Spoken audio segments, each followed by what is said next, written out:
दोस्तों, एक तरफ जहां राहुल गांधी के साथ ममता बनर्जी भी खड़ी हो जा रही हैं, ममता बनर्जी के तमाम सांसद खड़े हो जा रहे हैं, अखिलेश यादव खुद खड़े हो जा रहे हैं सदन के भीतर और सदन के बाहर भी। तो वहीं दूसरी तरफ सवाल यह है कि स्लीपर सेल कहां है? क्या कांग्रेस के गद्दार एक बार फिर राहुल गांधी को सबसे निर्णायक मौके पर धोखा देने में जुट गए हैं? और यह सवाल मैं यूं ही नहीं उठा रहा, बल्कि इसके पीछे वाजिब वजह है। आज की तारीख में जरा सोचिए ना, मोदी सरकार पहली बार इस तरीके से बैकफुट पर जाती हुई दिखी है। एप्स्टीन फाइल का मुद्दा, नरवणे साहिब की किताब का मुद्दा, इंडिया यूएस ट्रेड डील और उस ट्रेड डील की वजह से टेक्सटाइल इंडस्ट्री को या किसानों को होते हुए नुकसान का मुद्दा। राहुल ने हर मुद्दे को पुरजोर तरीके से उठाया, लेकिन कांग्रेस कहीं गायब है। समूची कांग्रेस गायब है, यह कहा जाना चाहिए, क्योंकि दो ही तीन चेहरे हैं जो बोल रहे हैं, राहुल की आवाज में आवाज मिला रहे हैं। उनका भी जिक्र जरूर करेंगे, लेकिन जिक्र पहले उन गद्दारों का करेंगे और समझेंगे कि आज की तारीख में एक बार फिर कैसे भारतीय जनता पार्टी के पेरोल पे शायद काम करने वाला कांग्रेसी स्लीपर सेल एक्टिव होकर राहुल को धोखा देने में जुट गया है। नमस्कार, मैं स्वप्निल और आप मुद्दा देख रहे हैं। आगे बढ़े उससे पहले वही छोटी सी अपील। मुद्दा इन दिनों एक गंभीर आर्थिक संकट से जूझ रहा है। एक तरफ हमारे मेन बैंक अकाउंट्स लंबे समय से फ्रीज चल रहे हैं, तो दूसरी तरफ हमारे 2.5 साल पुराने चैनल को हमसे लंबे समय तक छीन कर रखा गया था। ऐसे में डे टू डे ऑपरेशंस में मुद्दा को काफी मुश्किलों का सामना करना पड़ता है। लिहाजा आपसे गुजारिश है, यदि आप चाहें तो स्क्रीन पर दिख रहे क्यूआर कोड या फिर के नीचे दिख रहे यूपीआई नंबर के जरिए मुद्दा की छोटी छोटी मदद जरूर कीजिएगा। अब आगे बढ़ते हैं और सबसे पहले जरा यह समझने की कोशिश करते हैं कि आज की तारीख में मैंने क्यों कहा कि राहुल के साथ ममता भी खड़ी हैं तो अखिलेश यादव भी। दोस्तों, ओम बिरला हो या फिर कि ज्ञानेश कुमार, इन दोनों ने समूचे विपक्ष के नाक में दम कर रखा है। और एक तरफ कांग्रेस द्वारा लाया गया अविश्वास प्रस्ताव, तो दूसरी तरफ टीएमसी लाने जा रही है ज्ञानेश कुमार के खिलाफ महाभियोग प्रस्ताव। और इन दोनों का कॉमन मिनिमम प्रोग्राम, और इस कॉमन मिनिमम प्रोग्राम में अखिलेश यादव का ही नहीं बल्कि समूचे विपक्ष का एक साथ होना यह इस बात की तस्दीक करता है कि सब राहुल के साथ खड़े हैं। दूसरी तरफ थोड़ा सा और आगे बढ़कर के देखिए इस मुद्दे को, तो आपको एक और बात समझ में आएगी। और इसके लिए बहुत ज्यादा पुरानी यादों को ताजा करने की जरूरत नहीं। हालिया दिनों में राहुल गांधी जब नरवणे साहिब की किताब को कोट करना चाह रहे थे और बार बार टोका टोकी हो रही थी, तो कई बार ऐसे मौके आए जब ओम बिरला ने भी और पीठासीन किसी और अधिकारी ने भी विपक्ष के अन्य नेताओं को राहुल गांधी को रोकते हुए बोलने के लिए कहा। और मसलन अखिलेश यादव का जवाब तो सबको याद होगा। उन्होंने भरी सदन में ओम बिरला साहब से कह दिया था कि नहीं, राहुल बोल रहे हैं, नेता प्रतिपक्ष बोल रहे हैं, नेता विपक्ष बोल रहे हैं, उनको सुनना जरूरी है। चीन की बात कर रहे हैं, जरूरी बात कर रहे हैं। नेताजी मुलायम सिंह यादव ने भी कहा था चीन से सतर्क रहिए, उसके अलावा लोहिया जी ने भी कहा था चीन से सतर्क रहिए। तो हम नेता विपक्ष को सुनना चाहते हैं, बोलना नहीं चाहते। भला सोचिए, सदन में कौन अपना नाम आने के बाद इस तरीके से नेता विपक्ष के साथ खड़ा होता है? और यह हाल सिर्फ अखिलेश यादव का नहीं था, विपक्ष के तमाम सांसदों का था। यहां तक कि राज्यसभा में भी मल्लिकार्जुन खड़गे को एक बार जब परेशान किया गया और जब प्रधानमंत्री बोलने आए तो पूरा विपक्ष एक साथ वॉकआउट कर गया। तो वहां पर हर जगह पर आपको विपक्ष तो एक साथ नजर आ रहा है, राहुल के मुद्दों के साथ विपक्ष नजर आ रहा है, लेकिन दूसरी तरफ राहुल के मुद्दों के साथ क्या कांग्रेस के ही लोग खड़े हैं?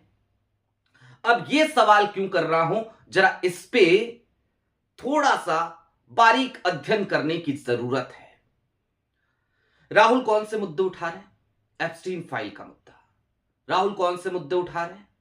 राहुल उठा रहे हैं इंडिया यूएस ट्रेड डील का मुद्दा, नरवणे साहब की किताब का मुद्दा। आज की तारीख में जरा सोचिए, उन तमाम मठाधीशों को क्या करना चाहिए, क्या होना चाहिए हरियाणा में, क्या होना चाहिए आखिरकार हरियाणा में।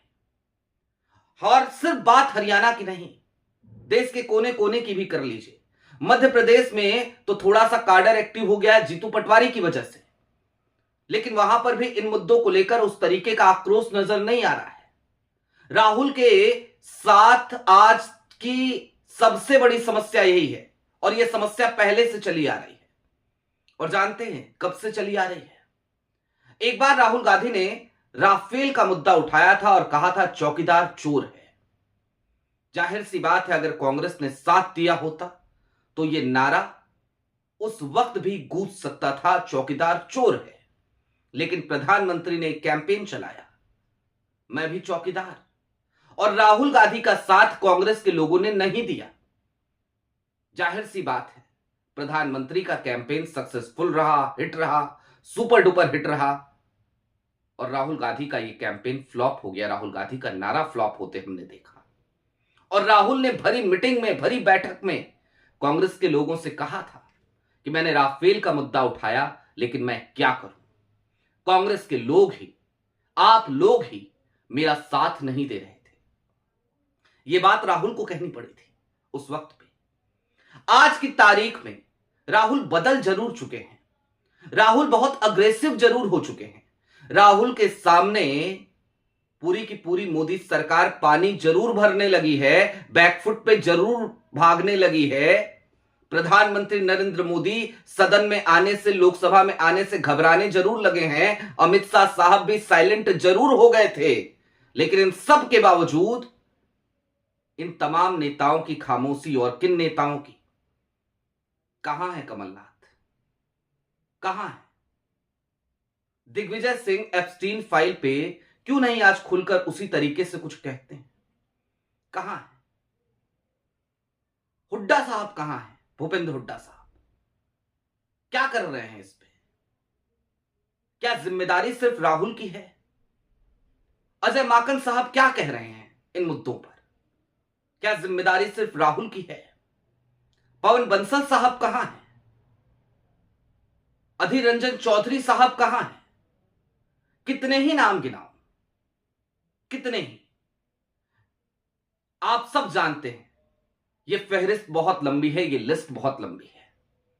तो बेहतर है उन नामों को लिया जाए जो नाम कम से कम राहुल के साथ खड़े तो नजर आते हैं। उन नामों पर ही बात कर ली जाए। पवन खेरा, सुप्रिया श्रीनीत, जयराम रमेश भी। और जयराम रमेश को मैं गिनती में नहीं लूंगा। क्यों नहीं लूंगा? क्योंकि जयराम रमेश हमेशा रिसर्च करते हैं, ये एक सच्चाई है, और वो बहुत कुछ लिखते रहते हैं, तो उनकी तो यूजुअल आदत है ये। लेकिन राहुल के मुद्दों को उठाने की जब बात आती है, तो क्या जिम्मेदारी सिर्फ पवन खेरा और सुप्रिया श्रीनेत जैसे नेताओं की है? क्या बाकी नेताओं की जिम्मेदारी यही है कि वो हाथ पे हाथ रख के बैठे रहें, कुछ ना कहें, कुछ ना बोलें, राहुल का कोई साथ ना दे, राहुल अकेले चीखते चिल्लाते रहें? और अगर यही जिम्मेदारी है इन सब की, तो ये सब कांग्रेस के भीतर मलाईदार पदों पे क्यों बैठते हैं भाई? क्यों प्रदेश अध्यक्ष बनने की मारामारी में लग जाते हैं? क्यों सीएलपी लीडर बनने की मारामारी में लग जाते हैं? आखिरकार क्यों वो पोजीशन चाहिए जिस पोजीशन पे रहने के बावजूद भी तुम कांग्रेस के मुद्दों को नहीं उठा सकते? और नहीं उठा सकते तो क्या तुम डिजर्व करते हो कोई ऐसी कुर्सी, जो कुर्सी अपने साथ जिम्मेदारियां लेकर आती है? और जिम्मेदारियां सिर्फ पार्टी के प्रति नहीं, जिम्मेदारी इस देश के लोकतंत्र के प्रति, क्योंकि तुम्हारी पार्टी अपोजिशन में है और तुम्हारा ही नेता निर्विवाद रूप से, तुम्हारा सबसे बड़ा नेता, निर्विवाद रूप से मैं कह रहा हूं, कांग्रेस अध्यक्ष मल्लिकार्जुन खड़गे जरूर हैं, लेकिन कांग्रेस का चेहरा आज की तारीख में कौन है? जवाब एक ही है, राहुल गांधी। तो निर्विवाद रूप से तुम्हारा सबसे बड़ा नेता आज की तारीख में लीडर ऑफ अपोजिशन है, बड़ी जिम्मेदारी है उसकी, और उसे बोलने से रोका जाता है। वो जो मुद्दे उठाता है उन मुद्दों से सरकार घबराती है, डरती है। जिम्मेदारी इन तमाम लोगों की तो ये थी कि इस मुद्दे को घर घर तक, गांव गांव तक पहुंचा देते। कांग्रेस के सैकड़ों हजारों कार्यकर्ताओं को सड़कों पर उतारते, जनसभाएं करते, रैलियां करते और जनता को जागरूक करते, घर घर तक पर्चे बंटवाते। यह जिम्मेदारी थी नेताओं की। लेकिन ये नेता क्या कर रहे हैं? ये नेता चुपचाप अपने घर पर, अपने घर की साकलें लगाए इंतजाम में बैठे हैं।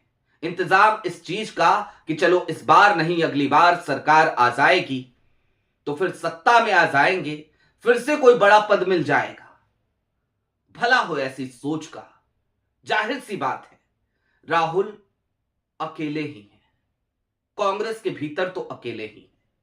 लेकिन हां, एक चीज जरूर है और लोकतंत्र के लिए एक बड़ी उम्मीद भी है, क्योंकि आज की तारीख में लोकतंत्र की व्यवस्थाएं किस तरीके से डगमगा रही हैं वो आपसे छिपी हुई बात नहीं है।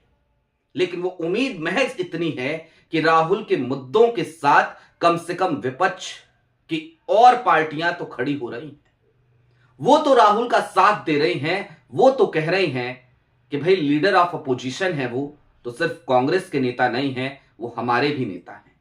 लेकिन जरा सोचिए, आज अगर नंबर गेम इस तरीके का नहीं होता कांग्रेस के पास, आज अगर 99 सीटें नहीं होती, Rahul Gandhi leader of opposition नहीं होते, तो क्या इतनी ताकत राहुल के पास होती? क्योंकि जब कांग्रेस के ये गद्दार ही साथ नहीं देते तो राहुल अकेले क्या करते? भला 2024 में कम से कम, चाहे जिस तरीके से भी, जिस नैरेटिव के साथ भी इंडिया गठबंधन के सहारे ही सही कांग्रेस की 99 सीटें आई, तो राहुल के साथ समूचा विपक्ष तो खड़ा है। कांग्रेस के गद्दारों का क्या, ये कब तक कांग्रेस में है, इसकी भी गारंटी भला कौन ही लेगा। अभी के लिए दीजिए इजाजत। आपकी क्या राय है कमेंट बॉक्स में जरूर बताइएगा। चलते चलते फिर वही अपील, चैनल पे नए हो तो सब्सक्राइब करते हुए जाइएगा, सक्षम हो तो छोटी छोटी मदद मुद्दा की जरूर कीजिएगा। बहुत शुक्रिया।